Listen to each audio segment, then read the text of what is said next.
Suiza, país neutral, lugar de acogida para exiliados, del nacimiento de la Cruz Roja y de la firma de acuerdos internacionales humanitarios como la Convención de Ginebra.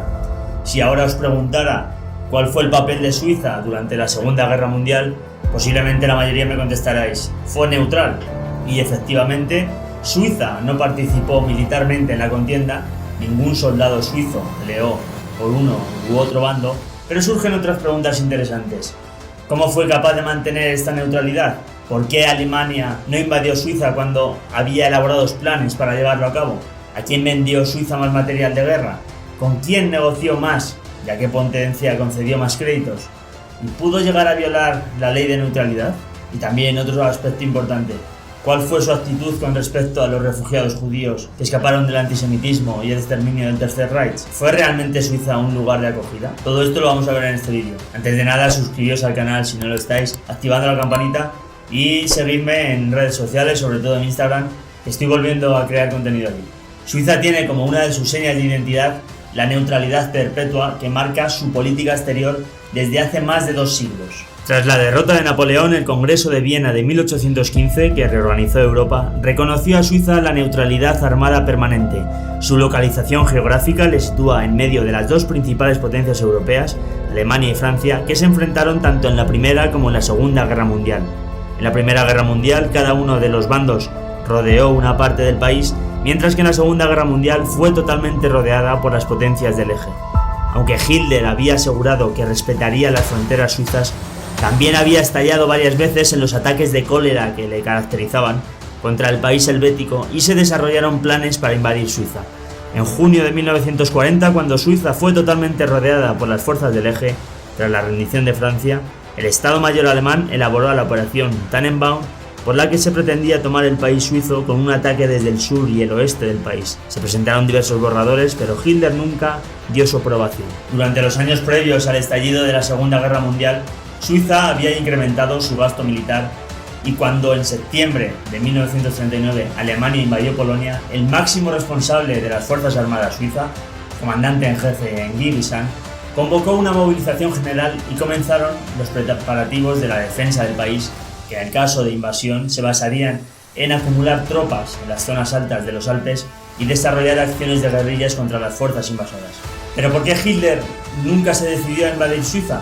Pues bien, nunca hubo una explicación oficial, pero esta invasión no fue nunca una prioridad, ya que a Alemania el rol de una Suiza neutral le compensaba a nivel económico y que a pesar de la descomunal diferencia de fuerzas entre ambos países, puede que esta invasión conllevara más riesgos que posibles beneficios. Y dicho esto, debemos analizar ahora el papel de Suiza durante la guerra.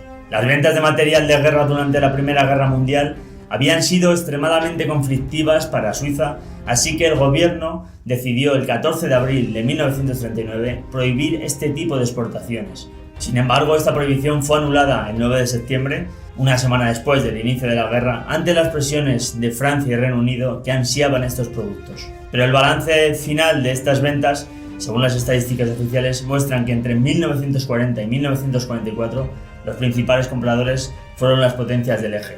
Suiza vendió 633 millones de francos suizos a Alemania, Italia y Rumanía y Japón, 57,5 a los enemigos de Alemania y 60,9 a potencias neutrales. Las empresas suizas también entregaron a Alemania detonadores por un valor de 177 millones de marcos suizos. Durante la guerra, los principales círculos económicos y políticos multiplicaron los gestos para demostrar la utilidad de Suiza para los beligerantes. Las exportaciones agrícolas de productos como el queso, la madera e industriales, armas, máquinas, relojes, aluminio, productos de alta tecnología, se volvieron activos para las negociaciones con el eje. Las autoridades suizas consiguen así aumentar las exportaciones del eje y obtener el mantenimiento del comercio, incluso reducirlo con los aliados y otros países. Los intercambios económicos se pueden resumir en esta tabla. Antes de la guerra, Alemania era ya el principal destino de las exportaciones suizas. Un 17,1% de las exportaciones iban a Alemania, por un 13,8% que acababan en Reino Unido. Cuando empieza la guerra, vemos la tendencia a que las exportaciones se vayan volcando al lado alemán hasta llegar al punto cumbre del año 1942, cuando los envíos a Alemania llegaron al 41,7%, mientras se había reducido drásticamente a otras potencias. En este año, solo un 2,3% de las exportaciones terminaron en Reino Unido. Desde el año 1943 inicia un fuerte retroceso con el comercio alemán mientras crece de forma muy importante con Estados Unidos. Y en esta otra tabla vemos el lugar de origen de las importaciones suizas. Aquí no se producen tantas variaciones y vemos cómo Suiza compra principalmente a Alemania e Italia.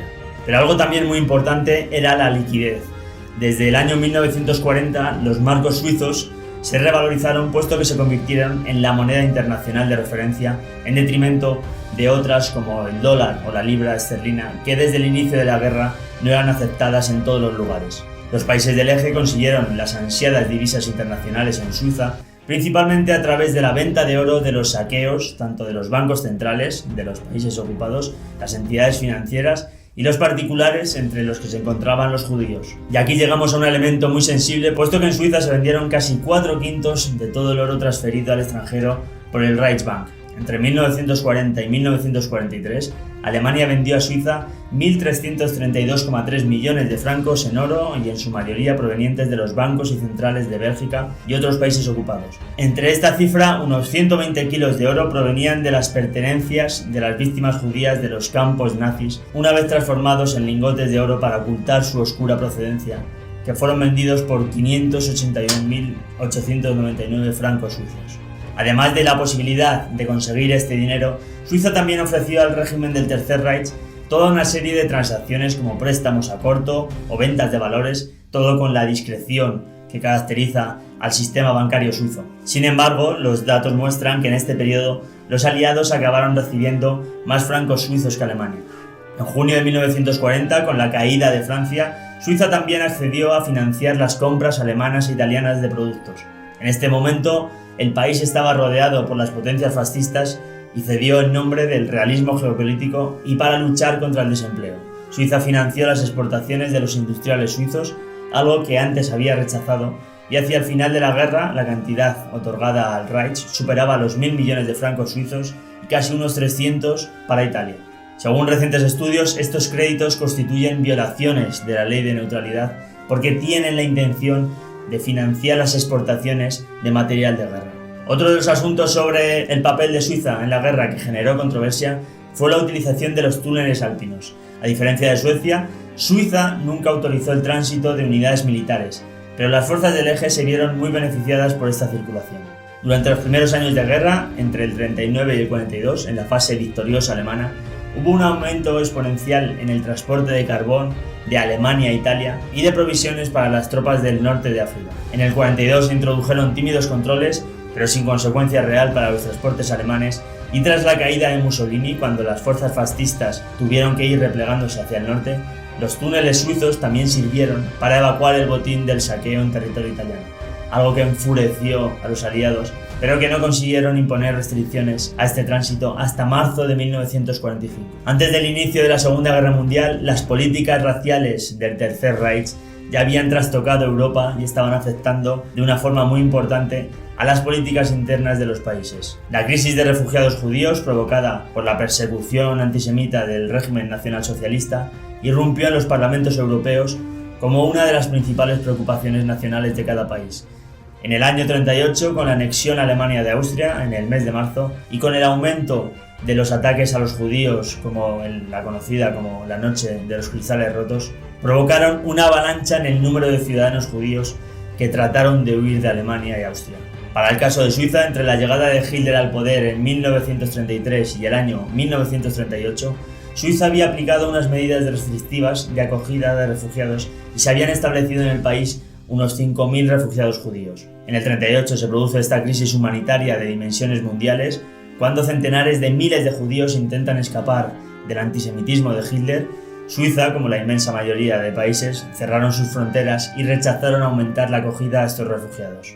El país helvético quiso volver a introducir la obligatoriedad del visado para cualquier ciudadano alemán, pero el Tercer Reich no estaba de acuerdo y no estaba dispuesto a aceptar estos impedimentos administrativos para que, por ejemplo, los empresarios alemanes, pudieran llegar a Suiza. En el fondo, lo que realmente buscaba Suiza era poder rechazar a los refugiados judíos, y si se mantenía una libre circulación entre países, el funcionario de turno en la frontera no iba a poder distinguir entre unos y otros. Así que para solucionar el asunto, ambos gobiernos llegaron a un acuerdo a través del Protocolo Germano-Suizo del 29 de septiembre del 38, por el que las autoridades alemanas se comprometían a que en los pasaportes de los judíos alemanes se especificara que el titular era judío con un signo distintivo que lo indicara. Por su parte, Alemania también se comprometía que los guardianes de las fronteras con Suiza no dejarían pasar a los judíos que no tuvieran una autorización del gobierno helvético. Alemania exigió reciprocidad, que los judíos suizos que trataban de cruzar el territorio del Reich tuvieran estas mismas condiciones, y el 4 de octubre de 1938 Suiza aprobaba esta orden, introduciendo la legislación racial alemana en el derecho administrativo suizo. En 1942, cuando la maquinaria de exterminio ya estaba en pleno funcionamiento, se incrementó la llegada de refugiados. En este cuadro vemos el crecimiento, especialmente a partir de septiembre de 1942. No obstante, y a pesar de que las autoridades migratorias suizas conocían las acciones de exterminio perpetradas por los alemanes, no fue hasta el 12 de julio de 1944 que el Consejo Federal autorizó el ingreso de todos los civiles en peligro de muerte o en riesgo para su integridad física, algo que reconocía implícitamente, por primera vez, a los judíos como refugiados. Grosso modo, Suiza otorgó asilo a unas 60.000 personas, de las cuales la mitad eran judíos. El informe Bergier de 2002 calculó que Suiza rechazó la entrada a algo más de unos 20.000 exiliados entre judíos y no judíos, aunque todos los estudios también señalan la enorme dificultad para conocer la cifra exacta.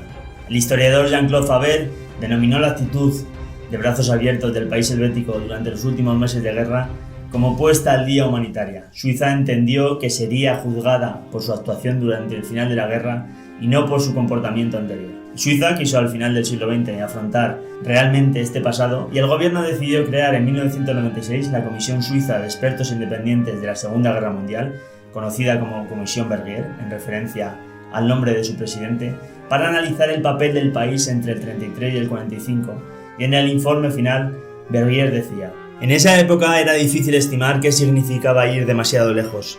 Sin embargo, nosotros demostramos que fuimos demasiado lejos muy seguido, tanto en Berna como en la sede de algunas empresas, no todas sin embargo, lo que demuestra que existían márgenes de maniobra identificados y utilizados de maneras diversas y con muy poca sistematicidad.